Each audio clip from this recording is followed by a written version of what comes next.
नमस्कार साथियों, मैं विकास श्रीवास्तव आपका हार्दिक स्वागत करता हूं इस एपिसोड में। आज हम खड़े हैं रायबरेली जनपद के अहियापुर गांव स्थित रेवती राम का तालाब, जो कि एक ऐतिहासिक धरोहर है हमारे इस जनपद की। ऐतिहासिक क्यों कहा? ऐतिहासिक इसलिए क्योंकि ये यहाँ से कई कहानियाँ जुड़ी हुई हैं। यह ऐतिहासिक इसलिए है क्योंकि यहाँ से स्वतंत्रता संग्राम की एक अहम भूमिका करते हुए कई बैठक की यहाँ पर बताया जाता है। गांधी जी द्वारा नमक सत्याग्रह जो किया गया था, यहीं इसी रेवती राम तालाब से किया गया था। हम खड़े हैं अभी उसके गेट पर। हम अंदर चलेंगे, आपको पूरे तालाब की जानकारी देंगे, विस्तृत जानकारी, कहाँ पर क्या घटना घटित हुई थी और उसको क्यों बनाया गया। चलिए चलते हैं अंदर। हम अंदर आ चुके हैं रेवती राम तालाब जो रायबरेली जनपद में स्थित है। हम उसके अंदर आ चुके हैं, गेट के भीतर प्रवेश कर चुके हैं।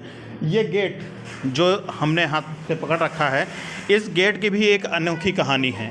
कहते हैं कि यह गेट पहले लकड़ी का हुआ करता था, लेकिन कुछ लोगों द्वारा इसे उखाड़ दिया गया। उखाड़ करके जो ले जाया गया आरा मशीन पर, तो आरा मशीन पर जो ही इस पर आरा चलाया गया, गेट से खून निकलने लगा। तो आरा मशीन वाले ने आरा मशीन छोड़ करके कहा कि मैं ये काम नहीं कर सकता हूँ। और ये भी मानना है कि जो भी ये गेट को ले गया था वो भी जीवित नहीं रहा। बाद में यहाँ पे लोहे का गेट लगवाया गया जो आज भी स्थित है।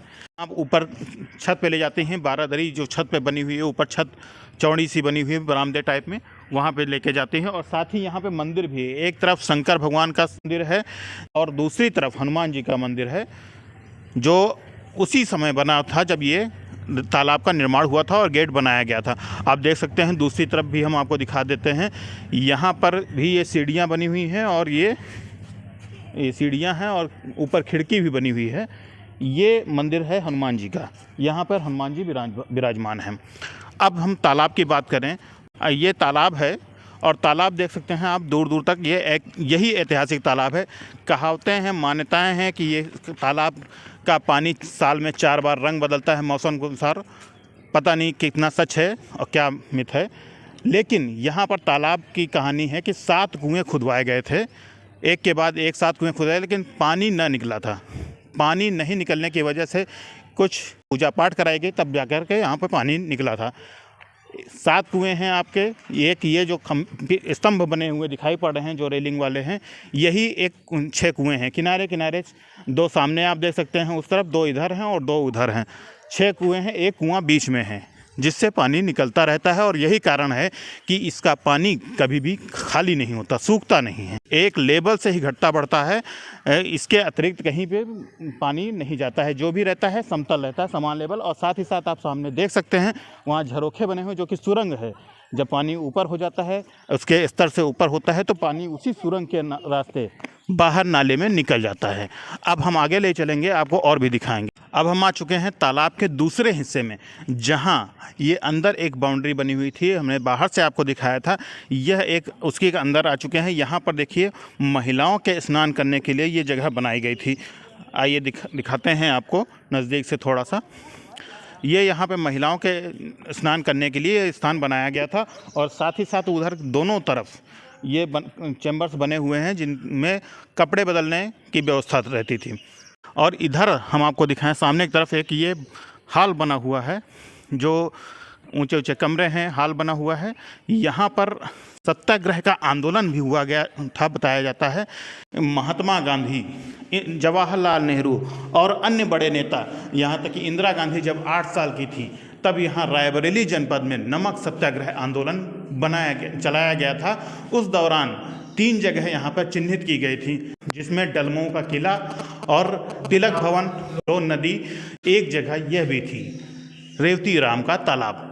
यहाँ पर वेंटिलेशन के लिए देखिए, पुराने भवन में वेंटिलेशन की कितनी अच्छी व्यवस्था थी। दोनों तरफ आप देख सकते हैं, चाहे यहाँ गर्मी हो चाहे सर्दी हो, मौसम का कोई विपरीत असर नहीं पड़ता था। अब आगे हम और चलते हैं और आपको दिखाते हैं और इस ऐतिहासिक जगह से आपको रूबरू कराते हैं। जहाँ पर हमने आपको दिखाया कि महिलाओं का स्नानगार बनाया गया था, उसी के साथ में आप देख सकते हैं यहाँ पे शौचालय भी बना हुआ था, जो कि दीवारों से पूरी तरह से हालांकि यहाँ पे मरम्मत की गई, उसके बाद टाइल्स वगैरह भी लगाए गए। हाँ, वो बात अलग की है कि आज इसका रख रखाव के बिना ये अपनी स्थिति के लिए रो रहा है, तो इसका रख रखाव भी होना चाहिए। ये प्रशासन की जिम्मेदारी है। हम बाहर निकले हैं स्नानागार के दूसरी तरफ से। अब इधर हम देख सकते हैं कि ये पश्चिम छोर पे हम खड़े हुए हैं तालाब के। यहाँ पर आप देख सकते हैं बाउंड्री जो पीछे की है वो बहुत ही नीचे हुई है और उधर भी बहुत नीचे है। साथ ही साथ यहाँ सौंदर्यीकरण अभी हाल ही में सौंदर्यीकरण कराया गया था। सौंदर्यीकरण में यहाँ पर लाइट्स लगवाई गई थी, लेकिन आज की डेट में यहाँ पर लाइट्स सारी गायब हैं, सिर्फ तार बचे हुए हैं।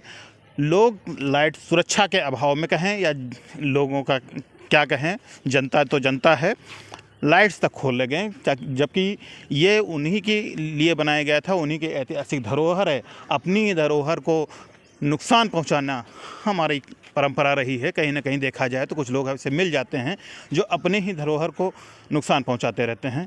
ऐसे लोगों की बात अलग ही होती है, लेकिन प्रशासन को यहाँ पे ध्यान देने की आवश्यकता है कि यहाँ पर सुरक्षा की कोई व्यवस्था नहीं, जिसकी वजह से ये अव्यवस्थाएं कहीं न कहीं जन्म लेती हैं। एक ये यहाँ का बागीचा कहा जाता था, जहाँ शरीफा, चंदन और अमरूद इत्यादि जैसे बड़े बड़े पेड़ हुआ करते थे, जो कि आज विलुप्त हो चुके हैं। यहाँ से देख सकते हैं। और उन्हीं पेड़ों की, उन्हीं बगीचे की सिंचाई के लिए ये कुआं बनवाया गया था।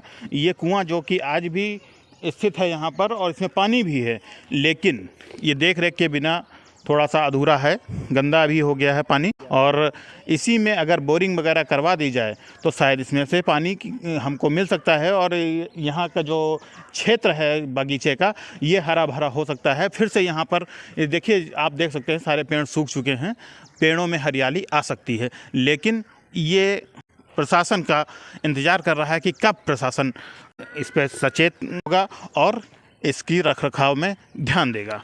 आइए आगे चलते हैं। हम आगे आए हैं तो हमें ये दिखाई पड़ा एक यहाँ का कुंड, जो बाउंड्री के पीछे साइड में बना हुआ है। आप देख सकते हैं कि यहाँ पे एक कुंड बना हुआ है, जो कि जहाँ से पानी तालाब में आता था, लेकिन बारिश के दिनों में जब कुंड का पानी और तालाब में का पानी उफान पे होता था तो गांव में बाढ़ आ जाती थी, जिसकी वजह से सन 77 में बताया जाता है कि इसको बंद करवा दिया गया था उन्हीं के वंशजों द्वारा। और ये कुंड है, आप देख सकते हैं, इस बाउंड्री के बाहर है आज के समय में। कुंड के बाद हम आ गए हैं इस परिसर में स्थित एक जो सुरंग हमने बताई थी आपको शुरुआत में, कि सुरंग जब तालाब का पानी का स्तर बढ़ता था तो इन्हीं इस सुरंगों से, एक इस साइड में है एक उस छोर पर है, इन्हीं सुरंगों से तालाब का पानी बाहर निकलता था। बाहर निकल के जो नाला होता था, नदियाँ होती थी, उसमें मिल जाता था और बाहर निकल जाता था, जिससे तालाब का स्तर हमेशा एक जैसा बना रहता था।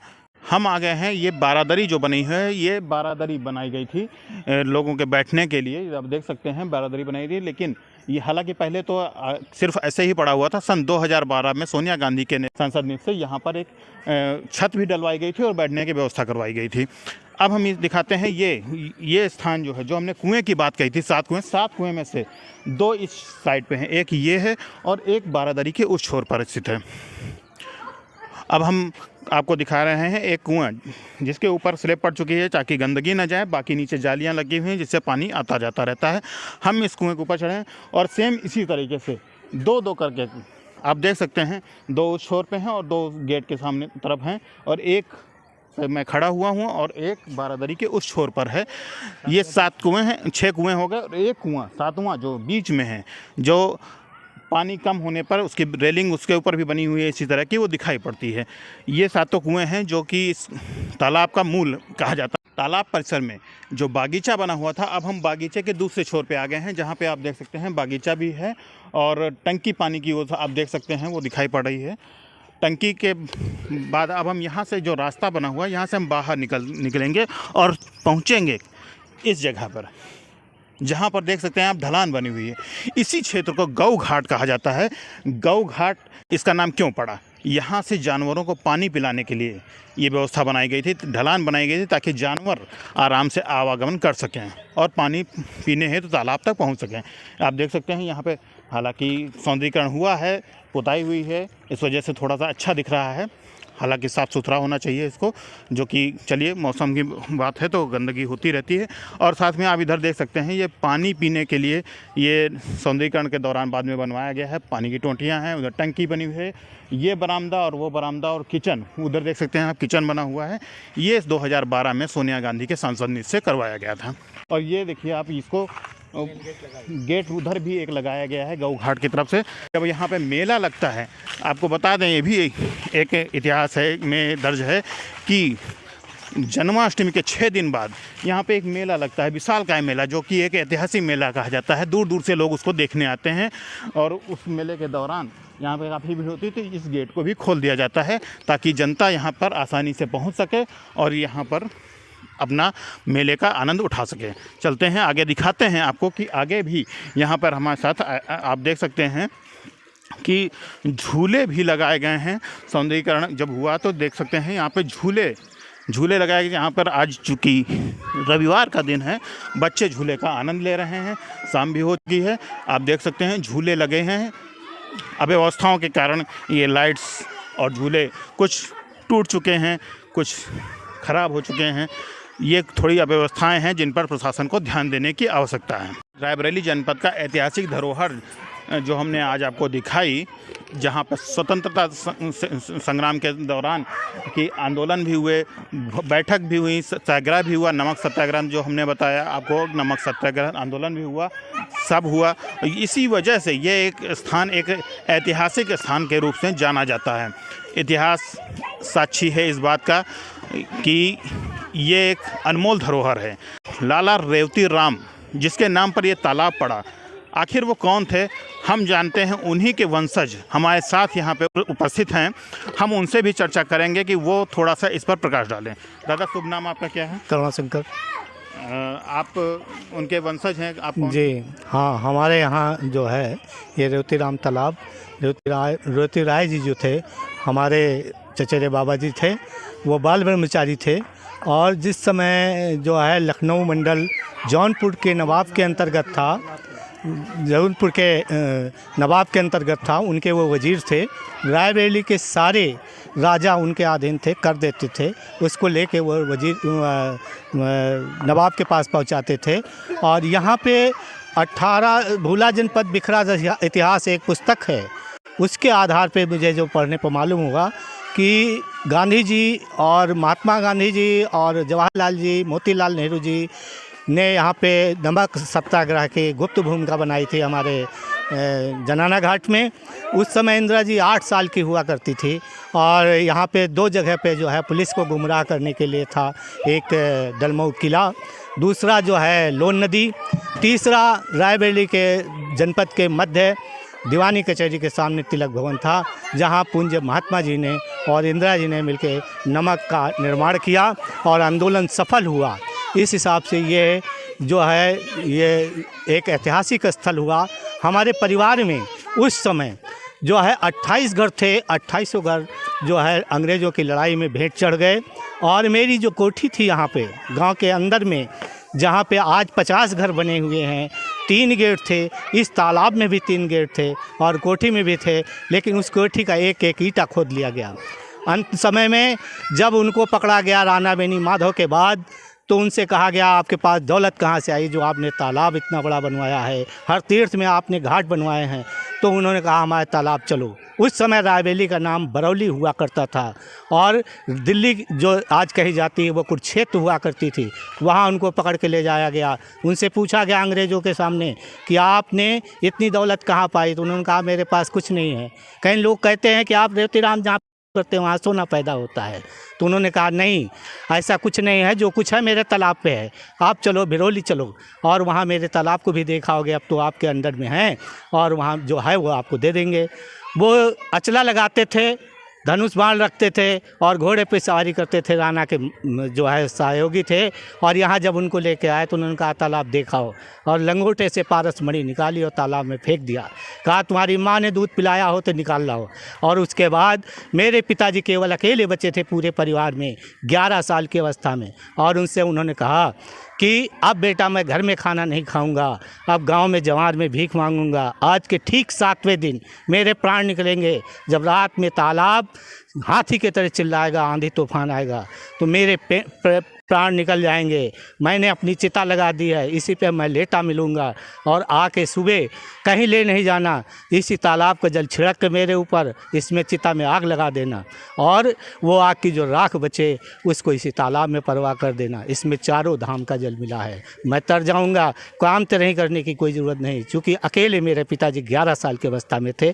कुछ परिवार मेरा था लेकिन वो सब मलेठी में थे और यहाँ से दूर थे, काफ़ी भाग गए थे अंग्रेज़ों के तांडों से, इसलिए लखनऊ में आज उनके 6 लड़के हैं, 6 की कोठी बनी है। पूछना चाहेंगे कि जो कहा जाता है कि जब कुएं खोदे गए थे तो पानी नहीं आ रहा था, आखिर फिर ऐसा क्या हुआ था कि जिससे इसमें पानी आया था?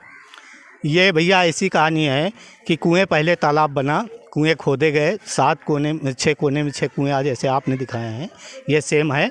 और इसके बाद सबसे जब पानी नहीं निकला तो बहुत परेशान हुए, तो लोगों ने सोचा तो बीच में कुआं बना।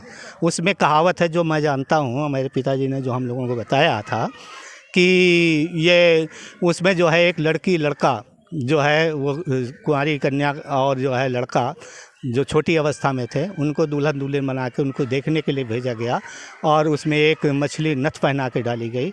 जब वो लोग वहाँ देखने गए मछली को, तब इसमें जब बच्चे गए तो एकदम से पानी निकला और पानी तब से आज तक घटा नहीं। इस कुएं की एक खासियत है कि एक लेवल पे कुआं घटता है, तालाब घटता है, एक लेवल पे बढ़ता है। कहीं ना पानी आपको कम मिलेगा ना कहीं ज़्यादा मिलेगा। यही है जो हर वर्ष एक मेला लगता है, वो मेला भी क्या किसी रहस्य से जुड़ा हुआ है कि ऐसे ही आस्था के रूप में लगाया जाता है? हाँ, बता रहे हैं आपको। ये मेला जो है रेवती राय जो हमारे पूर्वज थे, हमारे कुलगुरु जी जो है जन्माष्टमी वाले दिन ठीक 12 बजे रात में पैदा हुए थे और उनके छठी के दिन या भगवान कृष्ण की छठी के दिन आप मान लीजिए ये मेला लगाया जाता है। और 13 को जन्माष्टमी के छठे दिन और बम्पर रूप में लोग दुकानदार जितने हैं व्यापारी, उनकी मानता है कि लोग यहाँ आते हैं और साल भर की आय का ब्यौरा लेते हैं कि जो यहाँ सेलिंग होती है उससे पूरे साल का वो अपने ब्यौरा निकालते हैं कि आज अब इस साल में हमारा इतना आमदनी होगी। अच्छा, यहाँ पे कुछ मिथ भी हैं कि ये तालाब मौसम के अनुसार पानी इसका रंग बदल जाता है और साल में 1 या 2 बलि भी लेता है, ऐसा क्या कुछ ये मिथ है या सत्यता है? नहीं, इसमें शुरुआत में तो होता था ऐसा, और पानी तो आज भी रंग बदलता है लेकिन उसको गांव वाले ही जान पाते हैं।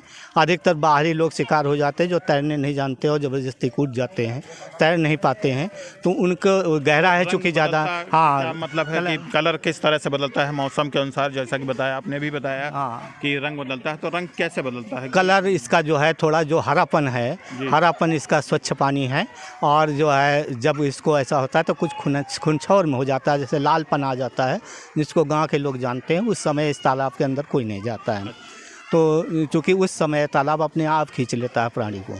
तो शुरुआत में पहले हर साल होता था, फिर 3 साल हुआ, फिर 4 साल हुआ, अब इधर 2-3 साल से तो नहीं सुनाई पड़ा। कि ये कहीं ना कहीं सत्यता है। हाँ, ऐसा कोई मिथ नहीं है कि जो खींच लेता है और जैसा कि आपने बताया कि खींच लेता है, ये सत्यता है। चलिए, ऐसी ही जानकारी हम आपको आगे देते रहेंगे। ऐसी ही धरोहर, ऐसी ही खबरों के लिए बने रहें हमारे साथ विकास वार्ता पर। देखते रहें विकास वार्ता, खबर आपके हित की।